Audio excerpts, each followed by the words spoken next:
What if the biggest clue to your cat's personality was something you've completely overlooked? Not their breed, not their age, but their gender. Some cats demand cuddles as if it were their full-time job. Others keep their distance like you're lucky to be in the same room. Why? What actually causes that? Are male cats really more affectionate?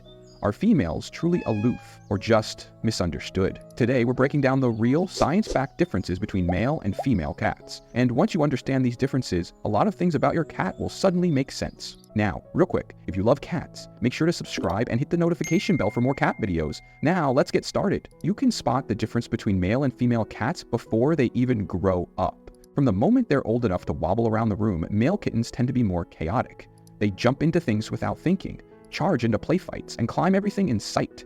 They're impulsive and bold, often the first to explore a new area or poke their head into something they shouldn't. There's a biological reason behind this.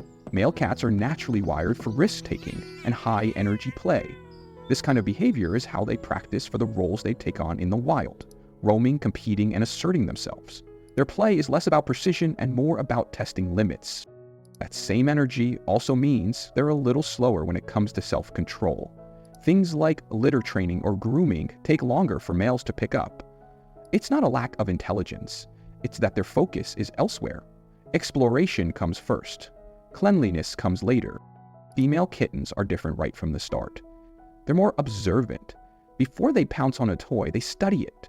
Before they run into a room, they scan it. Their play is more deliberate and calculated. They stalk before they strike. They also tend to learn hygiene habits faster. Litter box use, self-grooming, and personal space boundaries all come more naturally. That's because female cats are instinctively more tuned into control, safety, and awareness, skills that would serve them later in life when raising and protecting kittens. So if your kitten acts like a reckless daredevil or a cautious strategist, you're not imagining it. Their gender may already be shaping how they think, how they learn, and how they interact with the world around them. Which brings us to one of the most asked questions about cats. Who's actually more affectionate, males or females? Male cats tend to be more openly affectionate, especially once they've been neutered. They're the ones who initiate cuddles, climb into laps, and rub against your legs with zero hesitation. This isn't just random personality, it's tied to biology and instinct. Because male cats don't play a direct role in raising kittens, they've never evolved the same protective reflexes that females have. They don't need to scan for threats or create space for safety. That makes them more comfortable being vulnerable, more eager to bond, and more relaxed in social settings, especially around people they trust. It's not that males like you more, it's that they're wired with fewer emotional guardrails. Female cats, on the other hand, are built for caution. In the wild, they're the ones feeding, protecting, and training their young. Survival instincts shape every choice they make. Stay alert, stay hidden, stay in control. That carries over into how they show affection. They're less likely to smother you with attention, but when they do seek you out, it means they feel safe. Their affection isn't casual, it's calculated, deliberate, and often quieter, but just as strong. So if your male cat climbs into your lap without hesitation, and your female cat watches from a distance, that's not just personality, it's instinct. But affection is only part of the equation. The way cats claim space and handle control reveals something even deeper. Male cats are naturally territorial, especially if they haven't been neutered. Testosterone drives them to mark their environment, guard key resources, and make their presence known. In the wild, this behavior helps them compete for mates. At home, it can show up as spraying, blocking doorways, or hovering near food and water bowls, not just to eat, but to control access.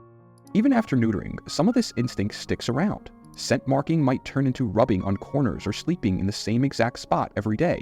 These aren't random habits, they're claims. Female cats are territorial too, but their methods are quieter. They often control space through elevation, like sitting on window ledges or high shelves. It gives them security and a way to monitor their surroundings without confrontation. Instead of competing directly, they choose when and where to show up. That's control on their terms. If your cat seems possessive or picky about space, it's probably not about mood. It's about instinct, and once again, gender plays a major role in how it's expressed. Play reveals instinct, but scent reveals control. And if your cat has ever sprayed the wall or left behind a smell that could knock you over, you're about to find out why. Male cat urine is infamous for a reason. It has a sharp, pungent smell that seems impossible to ignore. The cause is a compound called felinine. found in much higher concentrations in males. When it breaks down, it creates sulfur-based chemicals, which is why the odor is so intense and long-lasting. But this isn't just a byproduct of biology, it's communication. Unneutered male cats spray to claim territory, attract mates, and warn off rivals. In their world, scent is language. Every mark says, "This space is mine." Neutering reduces both the drive to spray and the strength of the smell. Still, some males will spray when they feel threatened or stressed. This could be caused by unfamiliar animals, changes in the home, or even outdoor cats seen through the window. If that happens, blocking visual triggers or using calming products can help. Female cats rarely spray, and when they do, it's usually a sign of anxiety. It might happen during major changes like moving, introducing a new pet, or disrupting their routine. Unlike males, their spraying is not about dominance, it is about feeling unsafe. If your cat starts spraying or avoiding the litter box, it is not a random behavior. It is usually a response to stress or environmental pressure. And the way it shows up, how often, how strong, and how direct, can vary widely depending on gender. Scent marking is one way cats claim territory, but sometimes they don't just mark it, they leave it. And that brings us to one of the most overlooked differences between male and female cats: the urge to roam. Male cats are far more likely to wander. If they're unneutered, their mating drive can push them to travel across blocks or even entire neighborhoods just to follow a scent trail. This isn't random curiosity, it's a biological mission. They're wired to cover ground in search of mates, and that drive can override almost everything else, including safety. Neutering cuts down that urge significantly. Once the hormonal pressure is gone, most males are far less motivated to roam. But even then, the habit of patrolling a wide range can linger, especially if they were used to being outdoors. Female cats are less likely to roam, but when they do, it usually has a specific trigger. Most of the time, they prefer to stay within a defined range close to home. However, if a female is in heat and unspayed, that changes. She may start exploring further, pacing near doors, or trying to escape the house. Even then, she tends to move with more caution than a male. Her instinct balances the need to find a mate with the need to stay protected. For both genders, roaming comes with real risks. Cars, predators, and other animals all pose dangers once they leave familiar ground. That's why microchipping is essential. If your cat gets lost, it's the only real chance they have of being returned. Outdoor enclosures or leash training can also give cats safe ways to explore without putting them at risk. Roaming shows us how cats move through the world, but if you really want to understand how they think, watch how they play. Because underneath every zoomy and pounce is a pattern, and gender often determines what that pattern looks like. Male and female cats both love to play, but the way they go about it is very different. Male cats tend to be more chaotic. Their play is fast, unpredictable, and usually loud. They dart across the room, launch surprise attacks on toys, and crash into furniture without a second thought. This kind of play burns energy, but also serves another purpose. It mimics territorial behavior. When a male cat pounces, chases, or wrestles, he is often practicing dominance and control. The goal isn't always the toy, it is the movement itself. That's why their play often feels spontaneous and a little wild. Female cats, on the other hand, play with precision. They watch, they wait, then they move with speed and accuracy. Their play style reflects hunting instincts, especially those linked to feeding and protecting kittens. In the wild, a successful hunt meant survival for both mother and litter, so female cats developed a methodical approach. Study the target, time the strike, and avoid wasting energy. Even when playing with a simple toy, you can see the strategy behind every move. This difference matters when choosing how to engage your cat. Male cats may respond best to fast, erratic toys that mimic prey in motion.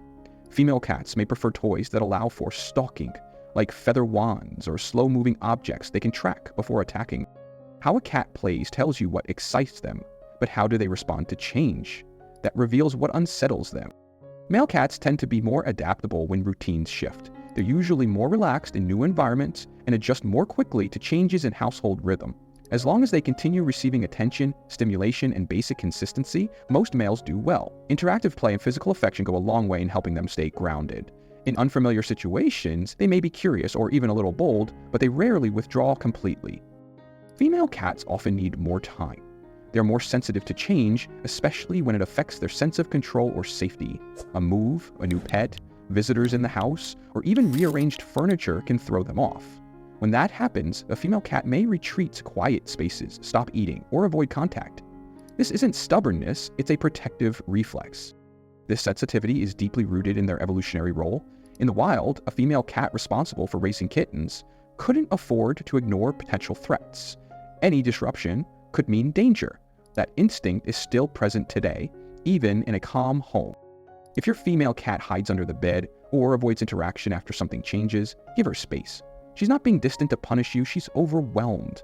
The best approach is patience. Let her re-establish trust in her surroundings before trying to force comfort. Stress affects behavior, but it can also affect the body. And when it comes to long-term health, male and female cats face very different risks. Some of them are serious, and most owners don't hear about them until it's too late.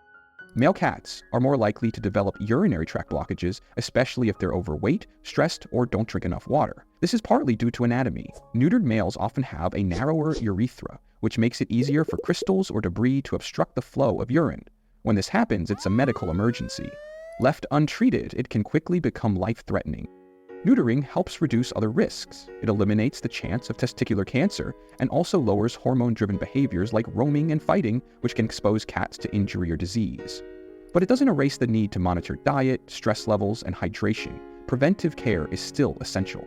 Male cats face different challenges. If they're not spayed early, they carry a significantly higher risk of developing mammary tumors later in life.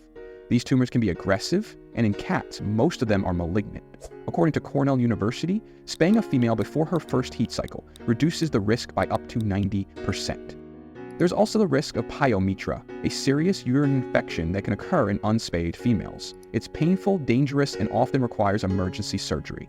Spaying completely prevents this condition, making it one of the most important health decisions an owner can make. Health risks change as cats age, but so does personality. And just like in kittenhood, gender still plays a role in how those changes unfold. As cats grow older, their behavior often softens, but the way that shift happens depends on gender. Male cats usually become more mellow with age. Many grow increasingly affectionate, preferring routine, comfort, and close contact. The drop in testosterone over time reduces territorial behavior, and instead of patrolling the house or marking their space, older males are more likely to settle into favorite warm spots and stick close to their humans. Familiarity becomes their anchor. The same cat who used to chase everything that moved may now be content to nap by your side. Female cats often age differently. While some do become more affectionate, it usually remains on their terms. They may seek out more companionship than before, but still prefer space and control. Some females actually grow more vocal or territorial as they age. This can be triggered by sensory decline, discomfort, or changes in the home environment. A simple rearrangement of furniture or a new pet can cause stress, especially if their hearing or vision has started to fade. Older female cats are also more prone to anxiety as their surroundings become harder to track. They may hide more often, act restless at night, or resist new routines. In contrast, older males tend to lean into familiarity and comfort more easily, showing steady, relaxed behavior, as long as their basic needs are met. Behavior can explain a lot about your cat's personality, but it doesn't explain everything. Sometimes the breed steps in and completely rewrites the rules. While male cats tend to be more affectionate and females more independent, these patterns can shift dramatically depending on breed. Take ragdolls, for example. Male ragdolls are famously clingy. They are lap cats in the most literal sense, often more affectionate than many female cats from any other breed. If you have a male ragdoll, you may notice that he follows you from room to room, insists on constant contact, and thrives on physical closeness. In this case, breed personality magnifies the already social nature of a male cat. On the flip side, some female cats break the expected mold. Female Bengals, for instance, are often bold, playful, and highly interactive. They challenge the idea that female cats are always reserved.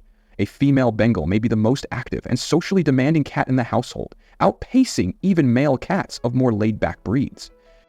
Then, there are Siamese cats. Males and females both tend to be extremely vocal, but many owners say the females take it a step further. Their tone can be sharper, their demands more intense, and their communication relentless. In breeds like this, gender is still part of the equation, but the breed itself plays a louder role. This is why it's important not to rely on gender alone when choosing a cat. Breed traits can either amplify or completely override what you'd typically expect from a male or female. Now, what really matters is how your cat shows up in your life, in their own way. The cuddles, the silence, the chaos, the comfort, it all means something when you understand where it's coming from. Drop a comment and tell us, what gender is your cat? And does their behavior line up with what you just heard? And if you found this helpful, hit like, subscribe, and tap the bell. See you in the next one.